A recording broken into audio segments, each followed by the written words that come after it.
Hello and happy Sunday. So today I want to show you 20 treasures from the 1980s. And these are 20 of my treasures as a kid in the 1980s. So the first thing I'll show you is these are cassette tapes. This is how we listened to music in the 80s. And the Talking Heads was a really popular band. And this is Talking Heads' Fear of Music.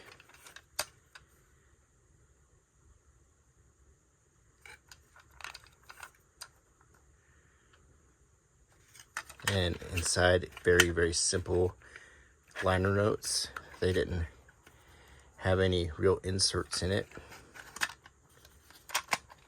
And this tape, you would have on the back, you could see the songs. This was the only way you could listen to music besides vinyl records. It had some, credits there, but really nothing like the liner notes that you would see later. Wow, these look like they're brand new. Just clean as a whistle. And you'd put these in your Walkman and listen, and then when you were done, you'd flip the tape over. On that subject, as a kid, another thing I was really interested in was old-time radio, and I would go to the mall and find these. These were the best of old-time radio. And this was literally just a tape of old radio programs. And I really loved these. And there's a little introduction here, but I really loved listening to these. I learned all about Jack Benny and got hooked on Jack Benny. This one actually had a little bit more detail about the Jack Benny program. And it talked a little bit about him. And this was one of my favorite tapes. I probably listened to it 100 times. I used to love listening to this tape. This was the war years. This was all broadcasts from World War II. This was the only way you could find stuff like this to listen to. There was no internet. If you found this was the only way you'd ever be able to listen to these old broadcasts. And this is an old radio, Lux, I think it was a Lux theater. And it was the radio show of the African Queen. And Humphrey Bogart, and instead of Katharine Hepburn, Greer Garson was in it. And it was on two sides, and you'd listen to the whole radio drama that was recorded back in I think it was the 1950s when this was made. So this was something that was one of my greatest pleasures, was listening to old-time radio on these tapes. And also, there were audiobooks. Now, this is Web of the Romulans by Simon & Schuster. This is a 1988 one. It was narrated mostly by George Takei, but it had some brief parts with Leonard Nimoy, even though he got top credit. And it was a shortened version of the book, but it was still fun to listen to. It had music and sound effects, and I loved listening to this one too. I would put it on at night and listen to the story, and it usually put me to sleep. But I always listened to this and really enjoyed it. As you can see, I really like science fiction because I got this Marvel Super Special Battlestar Galactica in full Marvel color. And it was a really great special comic book that followed the TV show. And, well, couldn't really watch Battlestar Galactica after 1980, so this was as close as I could get, was reliving the show from this comic book. We didn't have a VCR for a long time. And it had extras talking about the special effects from the show. Kind of like concept art and stuff. Like a big picture of Lorne Green and all of the characters from the show. This was just really lovingly done. A little article about life in the future. Battle tactics and stuff. It was full of, just chock full of stuff about the TV show. I used to think that the dancers, the singers in where they went to the casino world, I always thought they were scary looking because they had multiple eyes and multiple mouths. It was one of the better effects of the show. And then they had the four-armed creatures, and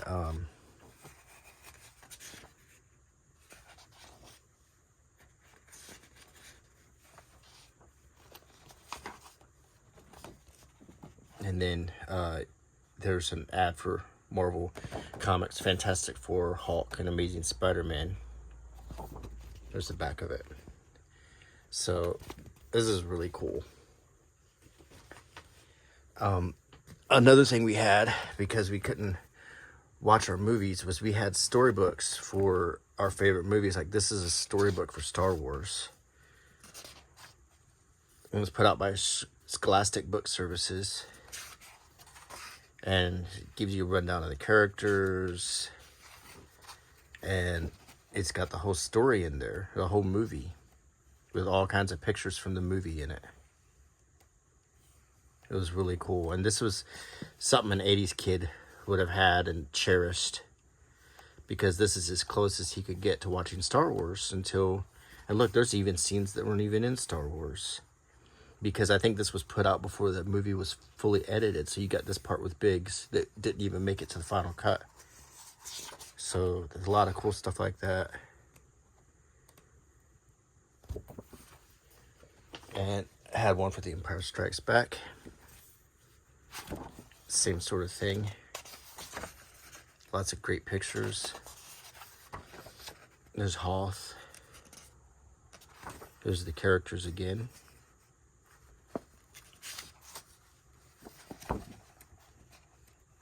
Lots of really great pictures.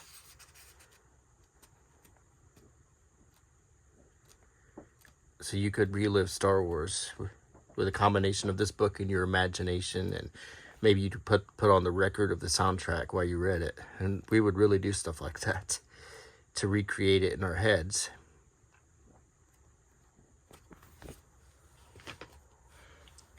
And sometimes you could get what you could get, and if you couldn't find a storybook, you could maybe find a Wicket the Ewok coloring book. 97 cents. Wicket says hello. Wicket lives far away. And it tells you this was a cartoon. And it really expanded on the story of the Ewoks. Of course, Wicket was the kid favorite Ewok from Return of the Jedi. So you had a lot of pages to color in this. I hope you had a lot of brown crayons, because you're going to be using it a lot. This is, well, let's just wrap up the last Star Wars thing. Here is when you finally could get a VCR. This was the crown jewel. This was your video cassette of Star Wars. Not A New Hope. No, not Episode 4. This is Star Wars. That's what it was called. There was no Episode 4 about it. This was the original VHS put out by CBS Fox of Star Wars, period. That's what it said when the opening crawl started. There was no Episode 4, no New Hope. That came later. This is the original version on VHS.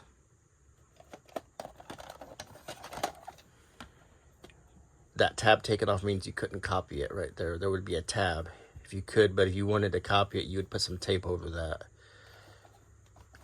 It's still in really good condition.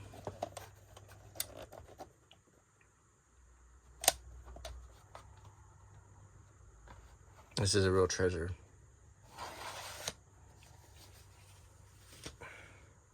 So this was a TV book from 1982. And it was also put out by Scholastic Book Services. Pretty much every book we got was put out by Scholastic. And this showed you all of the TV stuff that was popular, like The Greatest American Hero, The Dukes of Hazzard.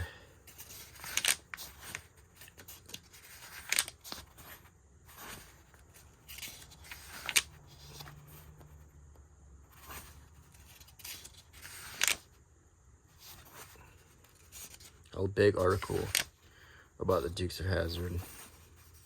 You could write to the stars and ask for their autographs right here. Different Strokes. This was also really popular. Gary Coleman, Todd Bridges, Dana Plato. The Facts of Life.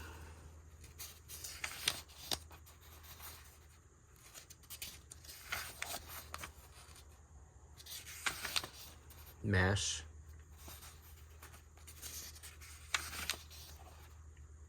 He was extremely popular. For some reason, Alan Alda was really popular.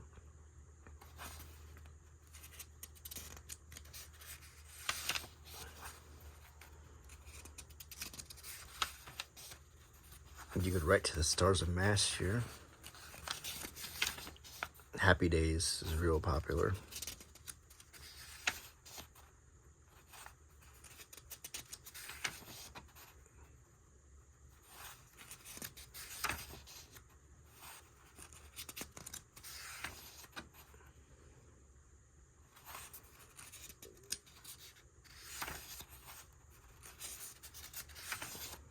Laverne and Shirley.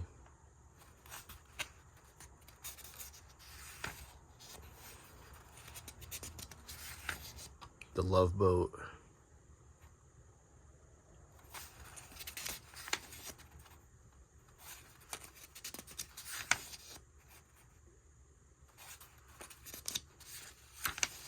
Chips.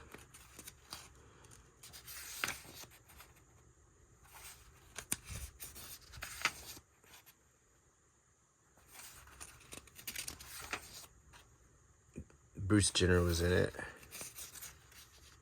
General Hospital.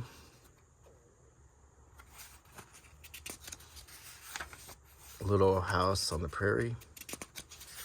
They were little twins that were popular on that show. Three's Company.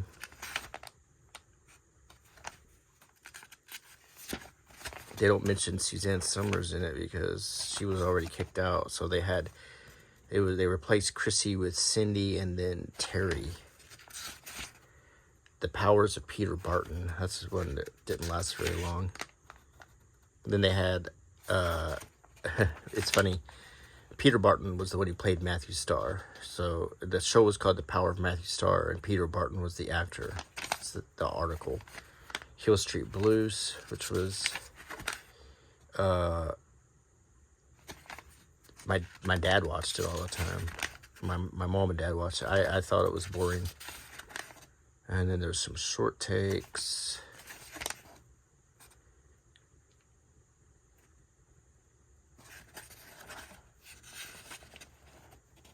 About like Mino Pellucci and before, I guess he was on Voyagers, which was one of my favorite shows from the 80s. Oh, my stomach's growling. So, so that was all about TV in 1982. These are Garbage Pail Kids.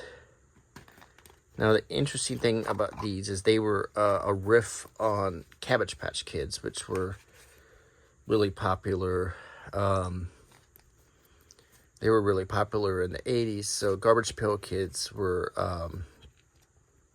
kind of like making fun of them and gross. And teachers in school hated these. And because for one thing, the female teachers in school loved Cabbage Patch Kids. They would bring them into class and stuff and use them as like object lessons and stuff. So they hated these cards. They tried to get them banned all the time. If you got caught with these, you could get detention. They said that they were vulgar. I mean, there's nothing on these now that you couldn't see in school. Or interesting. We're going to get to that. But a lot of them, too, is they would have one picture, but they would have multiple names. So, and I don't know if that was like a collectible thing.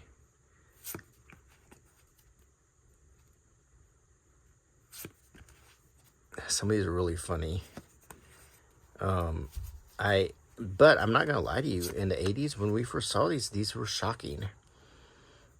We were really shocked at the graphic violence and stuff on them. You couldn't say certain words in the 80s. They were like, for instance, here's some words that you can say now that you couldn't say in the 80s without like getting in trouble. You couldn't say snot. You couldn't say booger, fart, butt. You certainly couldn't say ass. You couldn't say hell or damn. You couldn't say, obviously, the F or the S word or the B words. You couldn't say,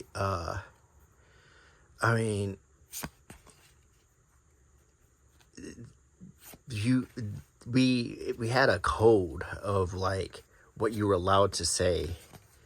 And so obviously these were really pushing.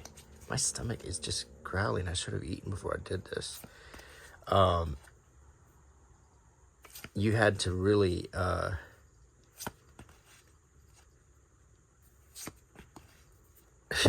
formaldehyde, hygiene.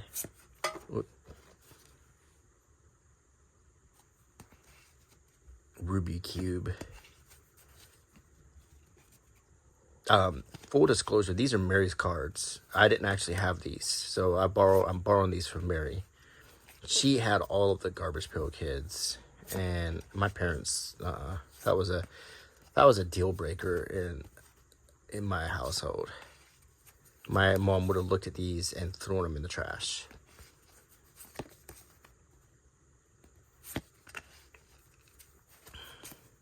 Well, for instance, Turned On Terra, that would have been considered extremely suggestive.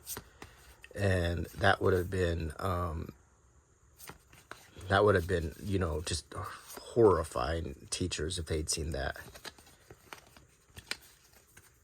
This looks like Mars Attacks.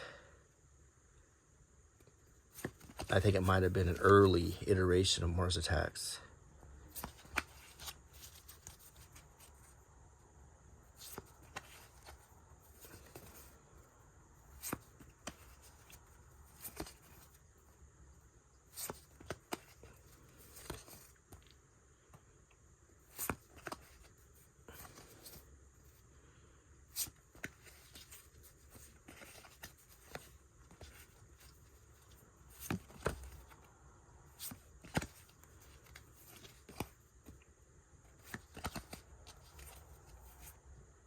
So, very controversial stuff here.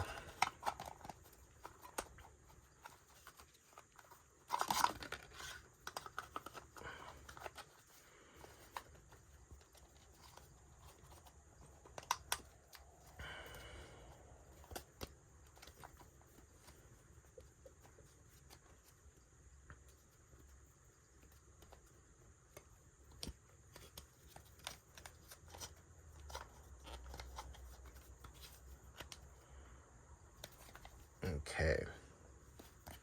Make sure these are in here, not getting crimped or anything. Okay, so that's Garbage Pail Kids. Now my cards that I was allowed to have, and actually I would have gotten in trouble for these too, were Dungeons and Dragons monster cards. And these are a thing from the 80s, and they're highly sought after now because they stopped making them, and they're valuable. Each card was a monster and had all of the stats and everything. And since Dungeons and Dragons was really frowned upon, particularly in the early 80s, and then there was another panic in the mid 80s about D&D causing kids to go crazy and worship the devil and all that stuff. These would have gotten me in trouble too. But I really love this set. This was one of my treasures right here. Gelatinous cube, giant scorpion. Get some coffee.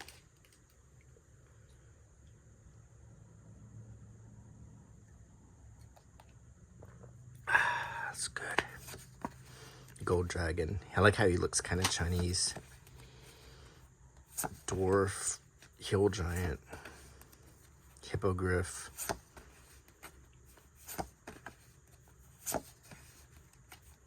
I love the artwork on these too.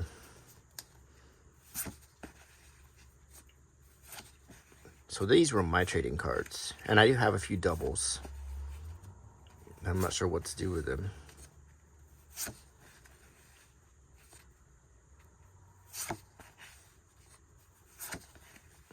Umberhawk.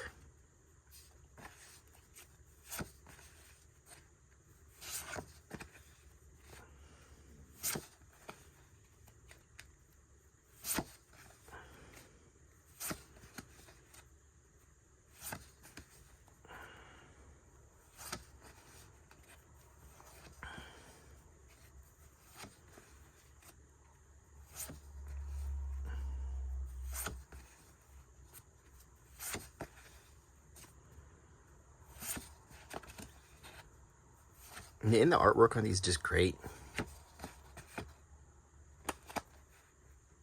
These are 1982.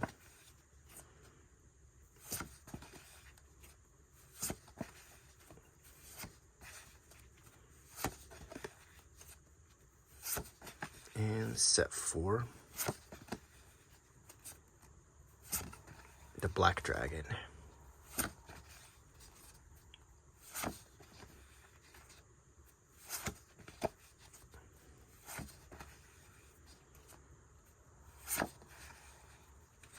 A halfling, because he couldn't use the word hobbit.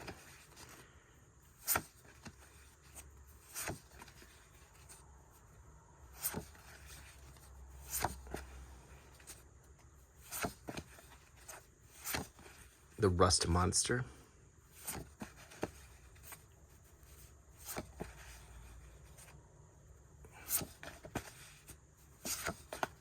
The Vampire. A Weird Tiger.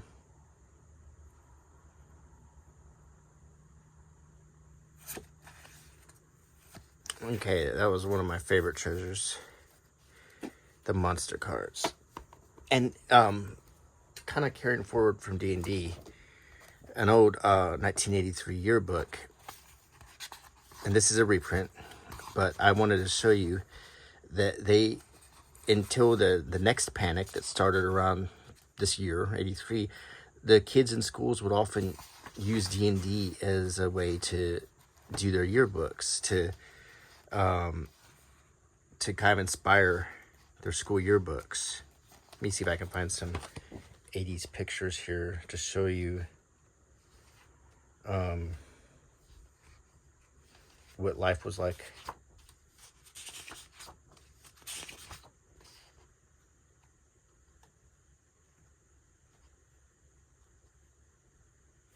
So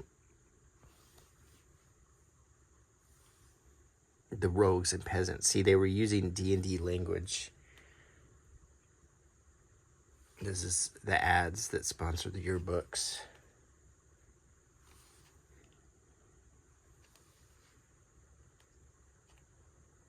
Quite a lot of ads.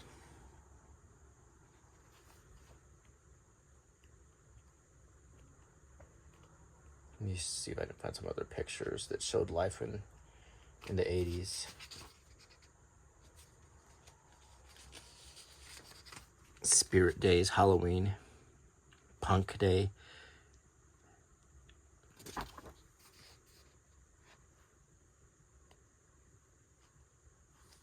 Homecoming Queen.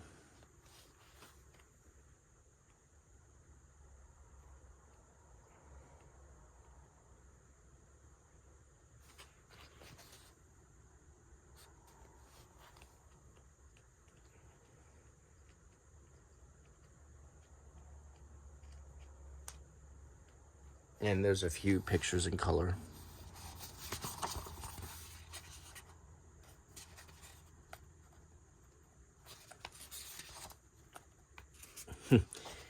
So that was a little bit a glimpse of in school life here.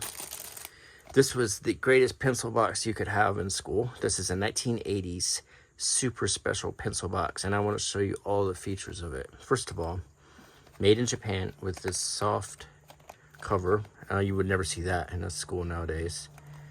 You open it up, the front of it, there's some instructions and a place to put cards and your school times here. Then you would put your pencils here. Then there's a compartment in the back, another place to put cards, your identification right here, and then there's buttons. Press a button, pencil sharpener comes out. See? Press this button. That's how you clean your pencil sharpener. Press this button, a thermometer comes out. Press this button, magnifying glass. And then press this button. You can pull your pencils out easier. This was the greatest pencil box a kid could have. And this was a real treasure to have in the 80s. Another treasure was your very own John Rambo action figure. And this was interesting because it was kind of based on the cartoon, but it still showed his Vietnam scars on his chest, which I thought was strange because they never really got into that in the cartoon.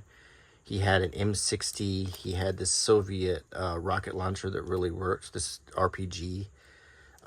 He had his knife that was, figured into his story really well.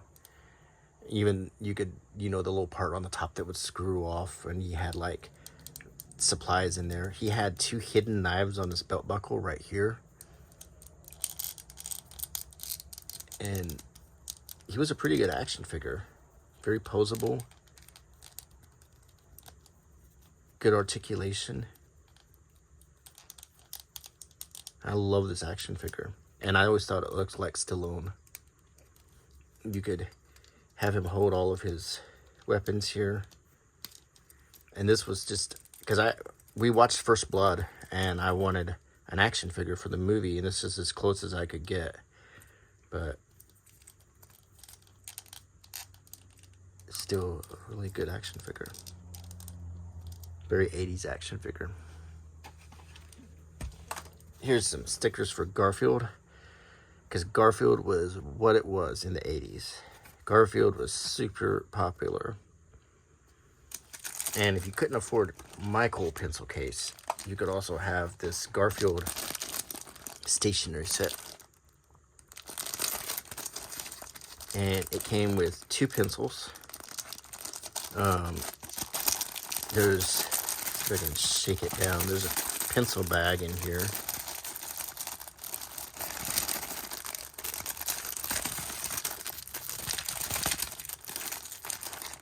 And here is a Garfield eraser, a pencil sharpener, and a pad with Garfield on it. So there's a Garfield writing tablet, 2 pencils, a sharpener, and an eraser in here with Garfield's face on it.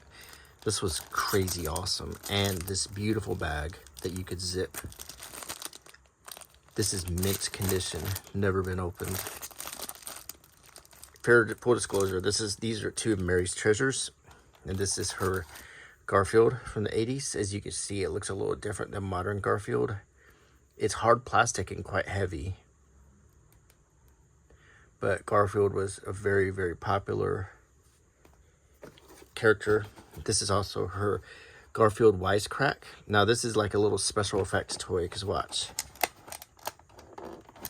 Wait, see? Each one did different things. Like some of them would shake his head or do different things. This one smiles. And it says Pookie is one cat. Pookie is a 1-cat teddy bear. So that was your special effect, Garfield. Push down on the base and he smiles. And then those are all the different ones you could get. And they all did different things. Like they would smile or turn their head or their eyes would open. It was just really a cool collection. You could collect them all.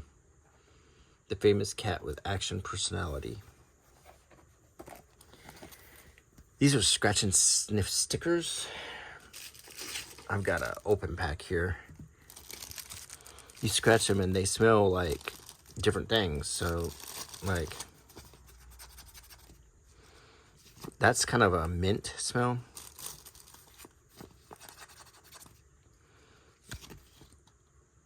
Oh my.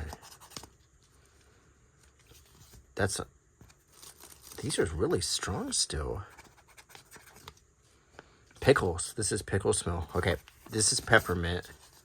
This one, no, this is like cologne almost. This is definitely peppermint. That's definitely pickles. This is bubblegum. Still smells perfect. It hasn't lost its scent one bit. This is like vanilla or something. They all still smell brand new. It's amazing. They haven't lost their scent at all. These are scratch and sniff stinky ones. So these are supposed to be like the gross smells. But this is an unopened pack right here. And you can see the different scratch and sniff stickers you could get. And finally, Puffy stickers were a big thing in the 80s. And these are Charmkins, which was these are Mary's, by the way. And these are her Puffy stickers. And that's exactly what they were. They were Puffy. And this is like some characters from the 80s. 1983 by Hasbro. So here has been a little tour of some of the wonders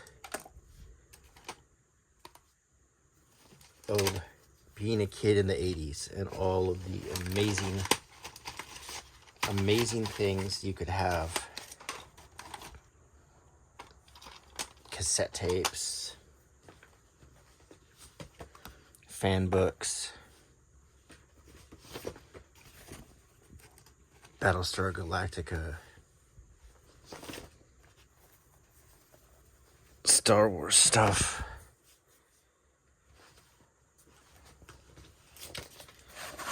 VHS tape,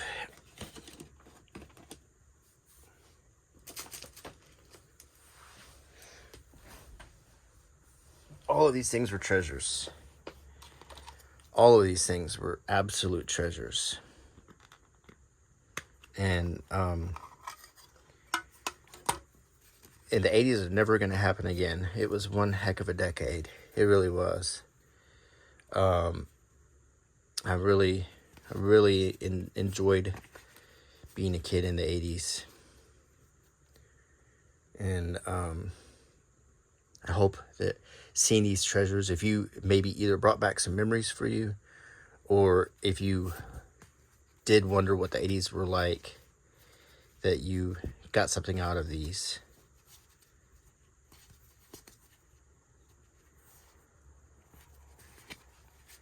That maybe this showed you some of the things that we thought were important back then. So, anyway, I hope you enjoyed this video. And I hope you like my channel. Please consider subscribing. Please click the bell icon. Leave a comment.